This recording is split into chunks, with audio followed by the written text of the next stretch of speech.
Hello मेरे प्यारे बच्चों, आज हम कर रहे हैं class 8 English Honey due book से chapter number 2 the tsunami.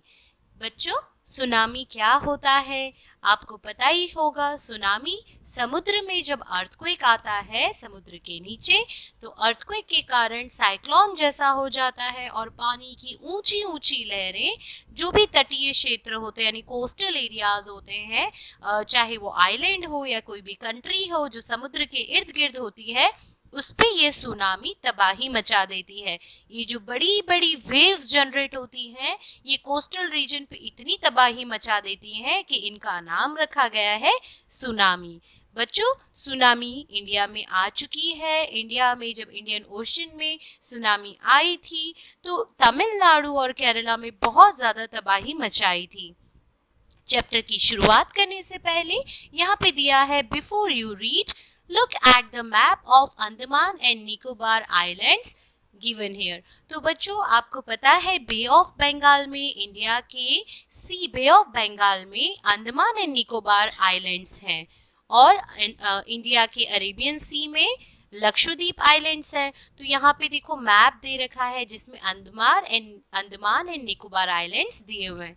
North Andaman, middle Andaman, lower Andaman, Port Blair, Andaman sea, little Andaman. तो ये सारे के सारे अंडमान एंड निकोबार आइलैंड्स के नाम से फेमस है। Now read the sentences below, rewrite the incorrect ones after correcting the mistakes. तो यहाँ पे कच्छल इज एन आइलैंड, तो यहाँ it is part of the Andaman group of islands. तो यहाँ पे बच्चों आपको ये सेंटेंसेस रीड करने हैं और इनमें जो भी मिस्टेक्स है वो ढूंढनी है और उसे करेक्ट करनी है। अब शुरुआत करते हैं कि सुनामी चैप्टर हमें किसकी कहानी सुनानी चाहता है। तो देखो, a tsunami is a very large and powerful wave caused by earthquakes under the sea. On 26 December 2004, tsunami hit Thailand and part of India, such as Andaman and Nicobar Islands and the Tamil Nadu coast. Here are some stories of courage and survival. Did animals sense that a tsunami was coming? Some stories suggest that they did. तो बच्चों, tsunami एक powerful wave होती है जिसकी जो cause होती है, जो शुरू होती है समुद्र के नीचे, सी के नीचे अर्थक्वेक आने के बाद। ऐसी ही एक सुनामी की हम बात कर रहे हैं जो 26 दिसंबर 2004 को आई थी, जिसने थाईलैंड में और इंडिया में, इंडिया के कुछ part Andaman and Nicobar islands पे, तमिलनाडु के कोस्टल रीजन्स पे बहुत बड़ी तबाही मचाई थी। इस स्टोरी में हम ऐसे लोगों की बात करने वाले हैं जिन्होंने हिम्मत नहीं हारी और अपने सर्वाइवल के लिए अड़े रहे और बहुत ही वीरता दिखाते हुए वो जिंदा बचकर लौट आए। तो देखो कैसे सुनामी ये पिक्चर में दिखाई दे रहा है हमें। सुनामी कितनी भयानक होती है, बड़ी सी वेव एकदम से सिटी के सिटी, गांव के गांव, कोस्टल एरिया में आकर और सारे पेड़ उखाड़ देती है, बड़ी बड़ी बिल्डिंग्स को गिरा देती है, उसमें पानी भर जाता है, सड़कों पे पानी आ जाता है, बहुत नुकसान होता है। तो बच्चों, इसका फर्स्ट पार्ट अब हम स्टार्ट कर रहे हैं। These stories are all from the Andaman and Nicobar archipelago। तो archipelago का मतलब होता है a group of many islands and the surrounding sea। तो ये स्टोरी अंडमान एंड निकोबार और उसके आसपास के आइलैंड्स की है। Ignatius was the manager of a cooperative society in Kachchal। His wife woke him up at 6 a.m. because she felt an earthquake। तो ये इग्निशियस नाम का एक इंसान है जो कच्छल में कोऑपरेटिव सोसाइटी का मैनेजर है। उसकी पत्नी ने उसे सुबह 6 बजे उठा दिया क्योंकि वो डर गई थी, उसकी आंखें खुल गई थी, उसको अर्थक्वेक जैसा महसूस हुआ था। Ignatius carefully took his television set off its table and put it down on the ground so that it would not fall and break। Then the family rushed out of the house। तो igneous ने सबसे पहले क्या किया, जो television होता है बच्चों, पहले के समय में एलईडी टीवी और वॉल टीवीज नहीं होते थे, बड़े बड़े टीवीज टेबल के ऊपर रखे होते थे। तो उसने सबसे पहले क्या किया, टेलीविजन का केबल निकाला और टेलीविजन को नीचे उतार के रख दिया टेबल पे से, ताकि अगर अर्थक्वेक आता है तो टेलीविजन जोर से फूट कर नीचे ना गिरे। उसने वो टेबल से टीवी उठाया, नीचे रखा, उसके बाद में वो अपनी फैमिली को लेकर, पूरे सारे परिवार के सदस्यों को लेकर घर से बाहर भाग गए। When the tremors stopped, they saw the sea rising in the chaos and confusion.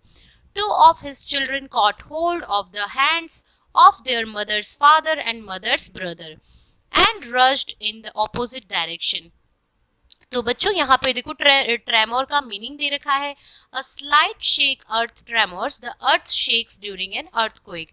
तो जैसे ही ये ट्रेमोर थोड़े से रुके, यानी अर्थक्वेक के जो झटके महसूस हो रहे थे वो रुके, इतने में उनकी नजर जैसे ही बाहर पड़ी तो देखा कि बड़ी बड़ी लहरें, वेव्स वो जनरेट हो रही थी ओशन में, सी में, और वो इतने डर गए, घबरा गए और उनको कुछ समझ में नहीं आ रहा था कि क्या हो रहा है या क्या होने वाला है, कंफ्यूजन में। तो दोनों बच्चों का एक का हाथ मम्मी के पापा ने यानी नाना ने पकड़ लिया था और दूसरे बच्चे का हाथ मम्मी के भाई यानी मामा ने पकड़ लिया था और इधर उधर ऑपोजिट डायरेक्शन में सब भागने लगे। He never saw them again. His wife was also swept away. Only the 3 other children who came with him were served.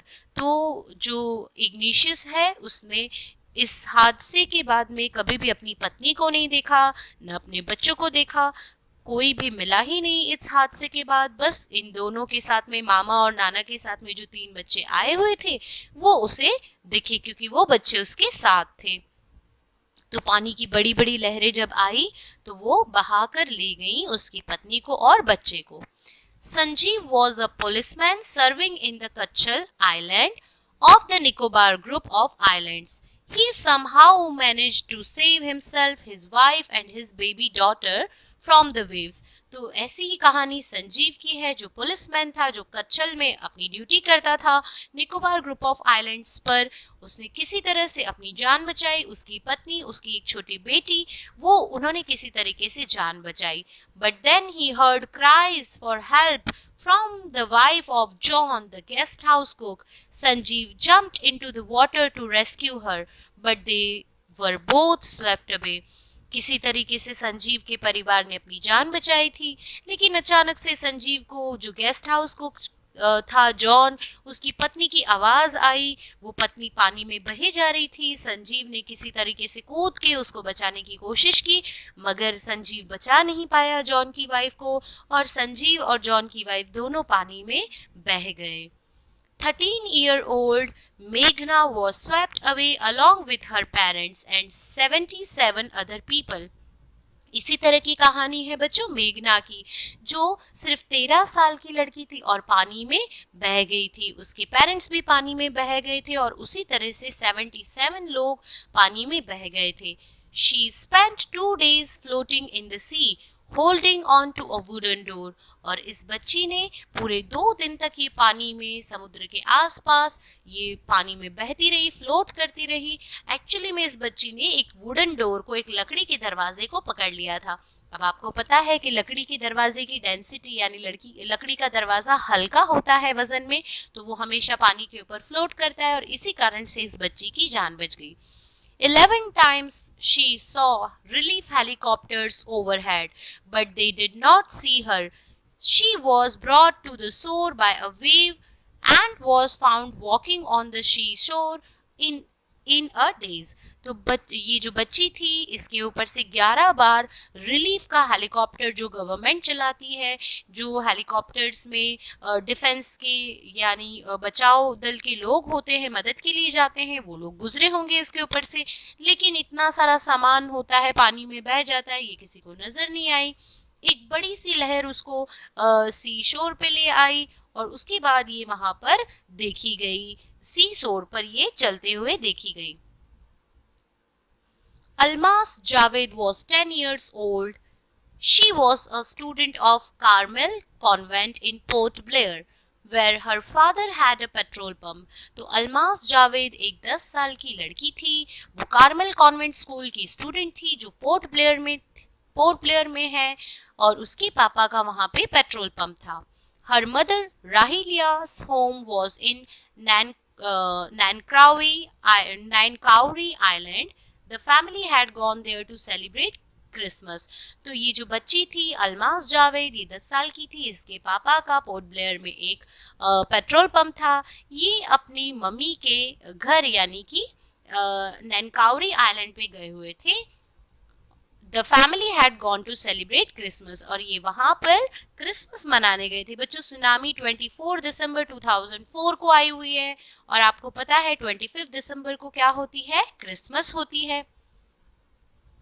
When the tremors came early in the morning, the family was sleeping. Alma's father saw the sea water recede. तो recede का मतलब होता है move back from where it was. तो एक जब ये सुबह सुबह अर्थक्वेक आया था, ट्रेमर्स यानी झटके आ रहे थे, तब अलमास के फादर ने देखा कि सी का पानी कुछ बदला बदला दिख रहा है, जैसी उसकी वेव्स होनी चाहिए वैसी थी नहीं। He understood that the water would come rushing back with a great force. तो उनको समझ में आ गया था कि लगता है पानी बहुत तेजी से आगे आने वाला है। He woke everyone up and tried to rush them to a safer place. और उन्होंने सबको जल्दी जल्दी जगा दिया और कहा कि यहाँ से भी जल्दी से कहीं सेफ जगह पर हम निकलते हैं और भागने लगे। As they ran, her grandfather was hit on the head by a something and fell down. और जब ये भागा दौड़ी मच रही थी, हड़बड़ी मच रही थी, तो उनके जो दादाजी थे उनके सर पे दीवार से या पता नहीं किसी चीज से बहुत तेज चोट लग गई और वो नीचे गिर गए। Her father rushed to help him. Then came the first giant wave that swept both of them. और उसके पापा फिर से पीछे गए दादाजी की मदद करने के लिए, लेकिन उतने में एक इतनी जायंट, इतनी बड़ी वेव आ चुकी थी जो दोनों को बहाकर ले गई। Alma's mother and aunt stood clinging to the leaves of a coconut tree, calling out to her. और अलमास की मदर और आंटी वो दोनों एक नारियल के पेड़ को पकड़कर और उस पे लटक गई थी और वो चिल्ला रही थी अलमास को अपनी तरफ आने के लिए। A wave uprooted the tree and they too were washed away. और एक ऐसी वेव आई जिसने उस पेड़ को ही उखाड़ दिया और वो पेड़ के साथ आंटी और मम्मी दोनों पानी में बह गई। Almas saw a log of wood floating. She climbed onto it. Then she fainted. अब अलमाज ने log of wood यानी एक लकड़ी का गट्ठा देखा जो पानी पे तैर रहा था। वो बच्ची उस लकड़ी के गट्ठे पे चढ़ गई और उसके बाद वो उसी गट्ठे पे बेहोश हो गई। When she woke up, she was in a तो जब उसे होश आया तब वो she was in a hospital in Kamorta. From there she was brought to Port Blair. The little girl does not want to talk about the incident with anyone. She is still traumatized. तो ये जो बच्ची थी जब इसे होश आया कामोर्ता में, उसको पोर्ट ब्लेयर हॉस्पिटल ले आए थे कामोर्ता नाम की हॉस्पिटल में। और the little girl does not want to talk about the incident. और वो बच्ची इतनी डर गई थी, मम्मी पापा दादा और आंटी सब पानी में बह गए, उसे पता ही नहीं था, वो इतनी छोटी बच्ची थी, वो ट्रॉमेटाइज्ड हो गई, यानी उसको इतना भयानक शॉक लगा कि इस तरीके से पानी, इतनी बड़ी बड़ी वेव्स पूरी फैमिली को तबाह कर दिया।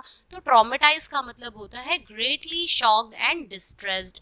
तो बच्ची बहुत ही घबरा गई थी और वो किसी से भी बात नहीं करना चाहती थी। बच्चों ये इस चैप्टर का फर्स्ट पार्ट है। नेक्स्ट पार्ट में हम पार्ट 2 देखेंगे और समझेंगे कि और किस तरीके से सुनामी ने कहां कहां पे तबाही मचाई थी।